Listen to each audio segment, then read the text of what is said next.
Guys welcome to Shyamli vlogs. So మేమైతే వైజాగ్ వచ్చాము vote వేయడానికి. సో ఓట్ వేసేసాము. సో ఇంకొన్ని డేస్ ఇక్కడే ఉంటున్నాము. సో మేమైతే ఏమైనా స్ట్రీట్ ఫుడ్ ఎక్స్ప్లోర్ చేద్దామని వైజాగ్ అయితే స్టార్ట్ అవుతున్నాము. సో ఇక్కడ మేము ఫస్ట్గా కొరియన్ స్ట్రీట్ ఫుడ్ అయితే ఎక్స్ప్లోర్ చేసాము. సో ఇది వచ్చేసరికి చికెన్ శాండ్విచ్. సో ఇక్కడ అయితే బెస్ట్ అని చెప్పొచ్చు, చాలా యమ్మీగా.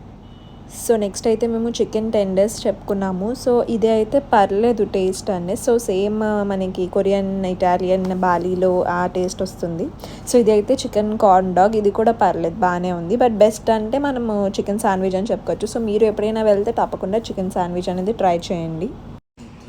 అంత స్పైసీగా అయితే ఏమీ లేదు. సో మీరు కూడా తప్పకుండా ట్రై చేయండి. సో నెక్స్ట్ అయితే మేము మొజిటో తాగేసాము, గ్రీన్ యాపిల్ మొజిటో, చాలా చాలా బాగుంది.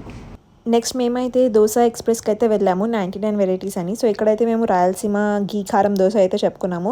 అంతేం బాగాలేదు, బట్ జస్ట్ ఎక్స్ప్లోర్ చేద్దామని చెప్పి వెళ్ళాము. నెక్స్ట్ అలా బీచ్కి వెళ్ళి 1 వరకు అలా బీచ్, నెక్స్ట్ అయితే క్రీమ్ స్టోన్ ఐస్ క్రీమ్స్ తినేసి ఇంటికి రిటర్న్ అయిపోయాము.